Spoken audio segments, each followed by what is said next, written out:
Hey, it's Christine Walsh. Welcome to Made for Money, the podcast made for women like you who know they are made for money. And I'm your host, financial coach for the past 10 years, accountant for the past 15-ish years, and previous Wall Street senior vice president turned ski bum and serial entrepreneur.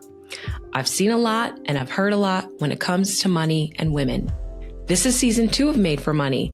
The first 13 episodes have been about my approach to money and my philosophy to money. It's an approach that's considered outside the box. It's innovative, it's thought-provoking, and it's thinking about money differently. Look, the game of money has changed, but for many of us women, our operating system and how we think about money and how we feel about money and how we act with our money hasn't kept up. And so this podcast is about changing that. Hey, welcome back to Made for Money. I'm so glad you're here. This is Christine Walsh. And if we're talking about money and we're talking about revenue, then we're talking about pricing. And today, that's exactly what this topic's about. And the way that I work, if you haven't caught on to it already, is taking complex money topics and stripping them down to their basics, bringing it back to basics. It's really my superpower. So if we think about today's topic, which is pricing for profit, and we stripped it back to its core and took all the emotion away, well, I guess what fun would that be? Because it gives us so much to work with. But if we actually went back to basics and just stripped all the emotion away, making your money in your business is really about a formula. It's just a math equation. And you take how many of something you make, you create, you offer, the quantity, multiply by a price equals revenue, period. Podcast over, right? And yet, those two seemingly straightforward numbers can create so much angst for an entrepreneur.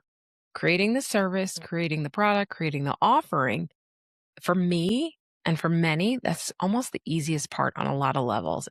It's the how much that trips us up. It's the stickiest part of the whole equation. Is how do we price this dang thing? So for product-based offers, there's a little more of an advantage there. You take the cost of what it takes to produce the widget, what you buy all the parts for, and add a multiplier. And that multiplier you typically can find out in the marketplace for your particular industry. I used to have an interior design business, and we would take the furniture, we would buy the furniture at wholesale, and we would add a multiplier to that, and then we would sell it. It was pretty easy.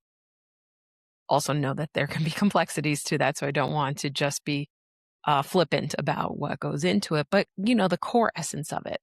And so when I think about services, it gets a little bit more dicey because we're actually pricing our experience, we're pricing our worth, we're pricing our own perceptions in the marketplace. We may be looking at other ways to what other competitors are pricing at. But really, at the end of the day, creating revenue, creating profitability in your business is a math equation, full stop. All that emotion, the feelings, the drama, that's what we bring to the table without underselling yourself so that the revenue you create generates more life force energy in your world and not just more workforce energy. So let's get into it. As you know, I've been in a lot of women's founders' businesses over the years. The revenue looks great, sometimes quite impressive, and yet profitability is an issue. She's exhausted, maybe not paying herself, definitely over-delivering perhaps, and the math ain't mathin' at the end of the month, as they say. So I, in my detective ways, start to trace it back, and 9 out of 10 times, the leak is typically the price. So the truth bomb here is that underpricing is a self-worth problem, and it's wearing a pricing costume at Halloween. Underpricing is a self-worth problem, wearing a pricing costume, and a lot of it comes back to what our perceptions are. Totally normal, everyone. Totally normal. But we want to be aware of it. When we underprice, we tell ourselves a very convincing story. How convincing can we all be? Very. I don't want to lose the client. I want to be accessible. I'm still building my reputation. The marketplace can't bear more. Nobody's spending at this time. The economy is bad. I need the money. All of these stories have just the enough truth in them to feel completely believable. And underneath every single one of them is the subtler, stickier belief sitting in the basement of your psyche that I'm not worth it, that I'm not enough. And it's so strong and it's so present, and it's present for all of us, more so in women, to talk about underneath the actual getting to the ways to actually price for profit. And we'll get into that too. Underpricing is also the number one money leak I see in women's business. Every client you bring it in at a price that doesn't honor the actual value that you're delivering is a client you have to serve more of to make the same money. And that just becomes really exhausting. So before we go into the how, I want to pause here for a second and I want you to consider a few questions, but don't skip them. They're actually quite good. So question one is have a consideration of what your current pricing is. Maybe it's an offer, maybe it's your pricing as general.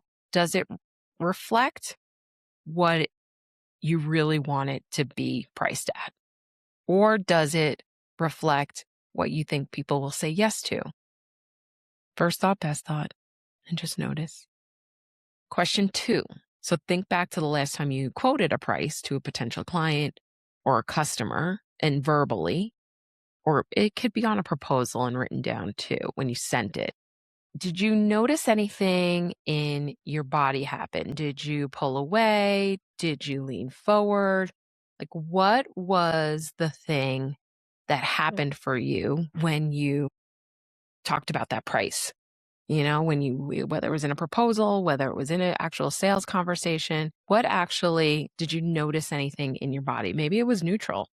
And then question three, is there a part of you that believes if you charged more, like something would go wrong? Like I'll speak for myself, my whole business will go away. People will leave me. Right? You lose the client, you lose the prospect, you lose the relationship, you lose something that feels safe. And just let that be there. Like I just want all of these questions to be a placeholder for actually what goes on underneath the actual math equation of the pricing. All right, so how do we actually price for profit? I want to walk you through what I call holographic pricing. It's a framework I've used with my clients for years, and it's the thing that changed everything for me around pricing because it doesn't just run the numbers, which is the math equation.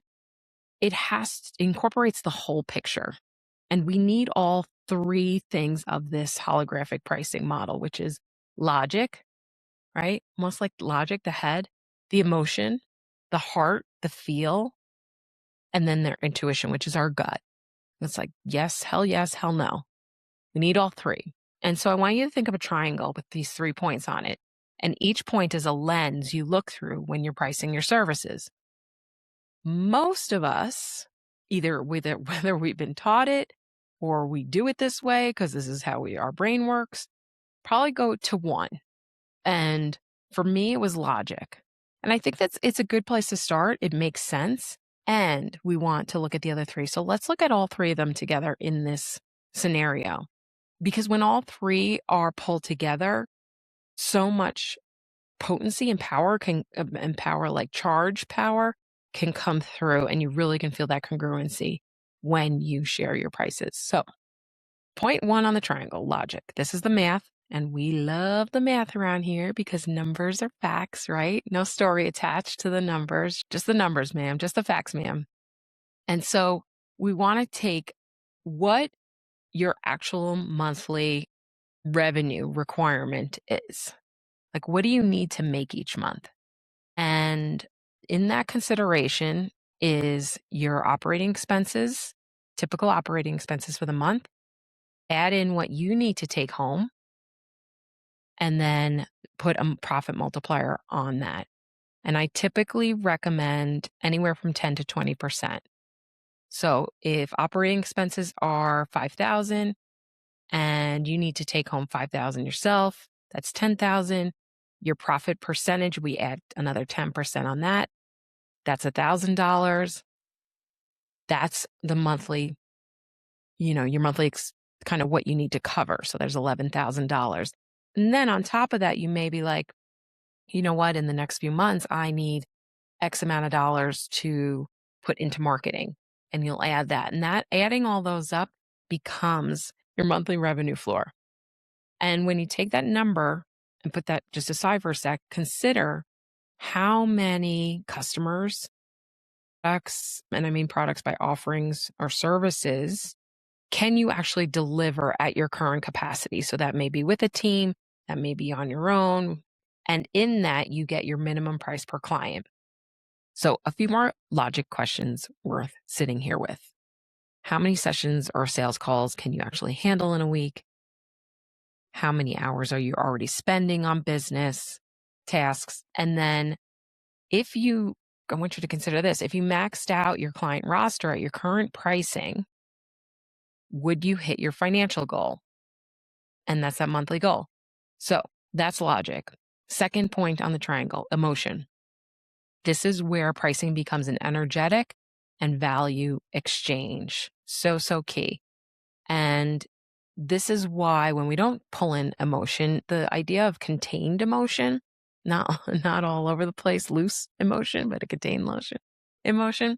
Even when we run the numbers, if we don't pull emotion in and how it feels, the pricing can feel flat, even when the logic checks out. Two questions here. When you think about the number you just created or just added up, and you think about, how much you can deliver. So you divide that monthly revenue number that you need by the number of sessions that you can deliver, number of clients you can service, your capacity, and you get that minimum price per client. How does that number feel for you? Does it lift you or does it drop you? Or does you feel neutral in it? Well, either way, you will feel that price in a sales conversation. You will feel that price when you put it on your website. You will feel that price when you put it in a proposal. You'll feel that price when you say it on the phone or on a Zoom call or whatever in your intakes. Your client will feel it too as well when you share it. So a price that you feel contracted around will create contraction in the room. And a price you feel genuinely amazing about, good about, expanded about, clear and solid about creates something entirely different in that sales relationship, that pricing dynamic. All right. Second question, and this is one that can really open up things for you. So a consideration is that you want to see and feel into what is this service worth to your client over the lifetime of their life, not just the 6 weeks they work with you, the 5 months they work with you, the 1 day they work with you, the 12 sessions they work with you, whatever it is, the lifetime. What could actually change in their life and what is that value to them? This is the ripple effect. If your work helps someone expand their life in multiple ways, you want to consider that as part of the pricing equation. There's a profitability there that expands beyond your price point. What might her relationship look like? What might her finances look like? What might her connection to her spirituality feel like? What might her health look like down the line? Knowing that she's worked with you, or they've worked with you, and have done something different with their life, have received something different in their work with you.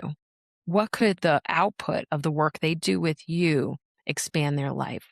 What kind of confidence might that create? What kind of clarity might that create?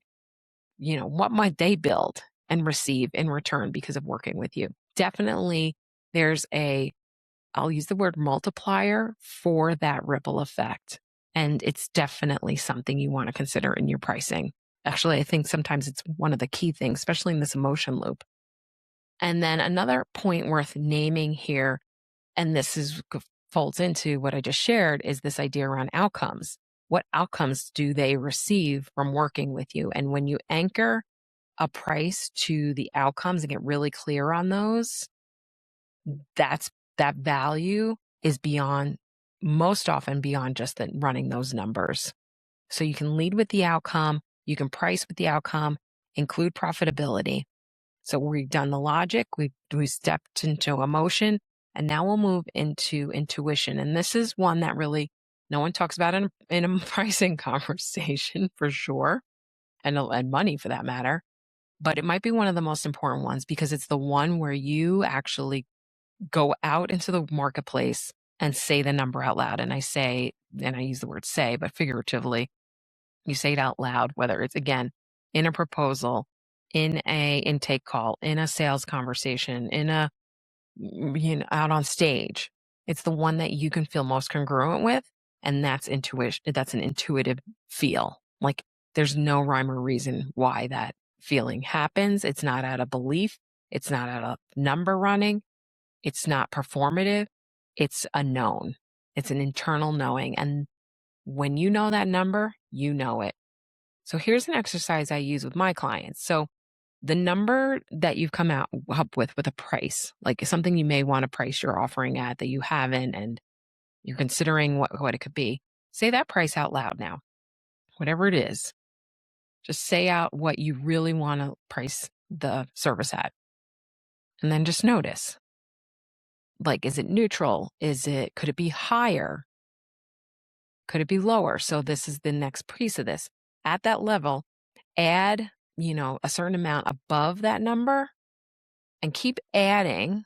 Maybe it's by 1,000, maybe it's by 100, just depending on what you're selling, until you get to a point where you're like, oh God, no.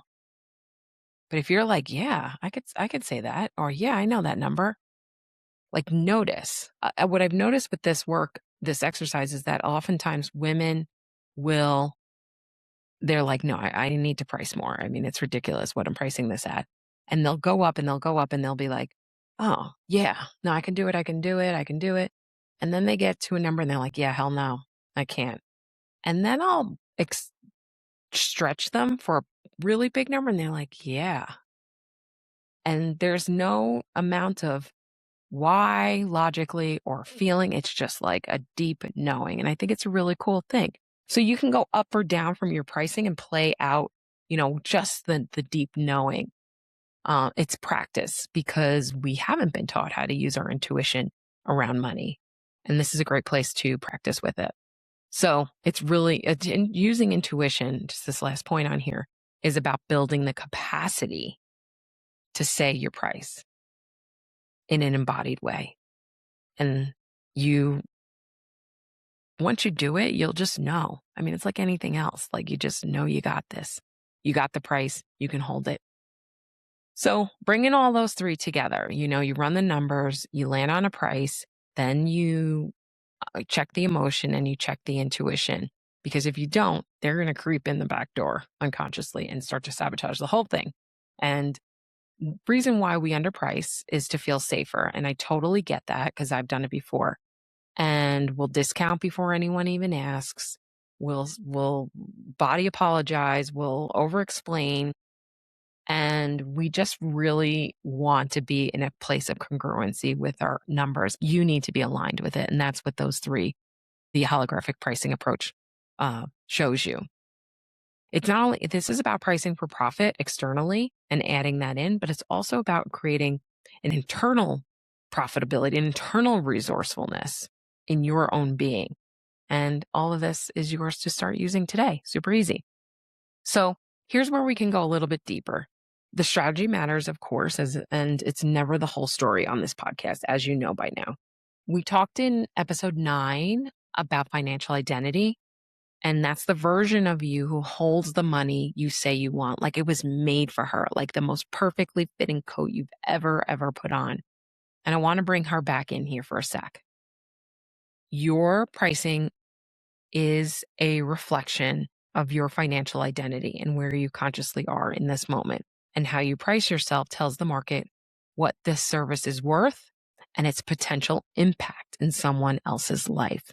So when we underprice, we're actually making an identity statement. We're saying, I'm not sure what will happen if the number goes up. I'm not sure I can hold what happens if I really create and succeed at this level. And I get it because I know that conversation. I've had it more times than I'd like to admit here. Your price is not just about the money you receive.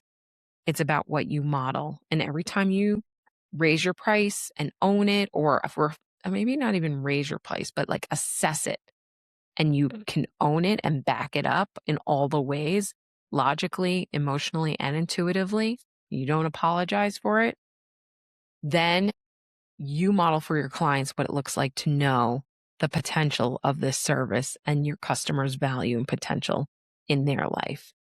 And the women who struggle with filling practices and filling programs at higher prices are almost never struggling because of the number. They're struggling because they haven't sold themselves and owned and claimed the number that they have put out on the table. And they're waiting for the buyer to validate it back to them. And that is not how universal law works. So the real question is, who do I need to become to say that number and mean it and practice with that question? All right. And with these questions, they're big questions. So, I want you to, my invitation is you don't need all the answers right now. You just need to be willing to ask. So thinking about this upgraded financial identity, the woman who from episode 9, if you didn't catch that one, please go back. It's so fun. The one the money was made for. How does she price herself? How does your future self, your future financial identity, the one that's actually already within you, just needing to be sloughed off? What's the energy behind her pricing methodology? How does she hold her price when someone asks? And then where in your business are you pricing from a place that feels contracted? And where can that be actually cleaned up? That's a money leak. And can you feel the difference between those two places, the upgraded financial identity, how she prices versus where you're pricing? So even when you've done the math, even when you've committed to raising the prices, when it's time to actually say the number out loud, something may happen. The heart might speed up. The breath gets shallow. Hello, nervous system. There's this pull to soften it or hedge it. I love that idea of like hedging. I've kind of played around with that myself, like hedging my bets before the person even gets a chance to respond, which actually robs them of their ability to make a conscious decision about whether or not to buy from you. So in you assuming what someone else is going to buy at, you actually rob them of their opportunity to stand in their financial power. And we do it all the time because our nervous system is keeping us safe, right? Somewhere along the line, it was said, we learned that it was asking for too much is dangerous, that being expensive causes rejection, and that rejection is evidence that you're wrong about all the things. So your just humanness braces. And from that brace place, we underprice, we overexplain, and we just actually undermine the whole value and the work that's out in the marketplace that you are putting out there. We just want to feel into the next time, if you're considering raising your prices, which I don't necessarily say raise your prices, but I want you to reflect what you need in your business and in your life to reflect the price point of your services and your capacity to deliver and in your business and your organization. When you go to establish that and you're going to say it out loud, you're going to put it on your website or your landing pages or out when you're on stage or when you're in a sales conversation, I want you to sit with the number. I want you to be in relationship with the number, and I want you to feel it, and I want you to stay open to it because you chose it. And this is the priming. You're giving your body a preview of safety so that when the moment comes, it has a reference point to work with. When all 3 points of the holographic pricing triangle are aligned, logic, emotion, intuition, the nervous system has so much less to brace against. And I love, love, love. I can just even feel that exhale in the body. The math checks out, the value exchange is real, and the body knows the number is true for you, and the price holds. So before I send you off to go onto your next podcast or wherever you're going, here's a little bit of homework. And these are the practical ones. So pick an offer, pick anything, service that you have. Does the price reflect your delivery cost, your profit margin, your pay, and leave you with some capacity left in your life? What price would make a yes for you? Just like, don't overthink it. What comes up first? And what does the voice say right after you think about that different price? Because that's important too. That's where this real work lives, right there in that story. And we know, as all our stories, as we know, can change pretty quickly around here. So take your offer, do the math, see what that, you don't have to change anything. Let me slow this down a sec. You don't need to change anything. You don't need to announce anything. You just want to notice what comes up and notice the stories and notice in your body where you might feel resistance. And that's just information. And if you want support with this, if you want someone to actually look at your offer structure, your numbers, your pricing, there's a link in the show notes to schedule a financial assessment with me. I'd be happy and honored to get into your business and find where money is already there, which may just need a little bit of redirecting. I'm not reworking the whole system because that is not what is necessarily needed all the time. Sometimes it's just a little bit of a tweak here and there. And I love, love, love getting into women's businesses and supporting them in their work and in their life in this financial expansion. Here's what I want to leave you with today. Pricing is a math equation, just some numbers. And it's also one of the most honest reflections of how you see yourself in your business. And that's what I love about money. It's such an honest reflection back to us of our greatest fears and our greatest desires. The math doesn't bring the emotion, we do. And we get to choose, right? In so much about money that I bring to this work is about our own emotional intelligence. We don't want to be in the over emotion. We want to be in the understanding emotion.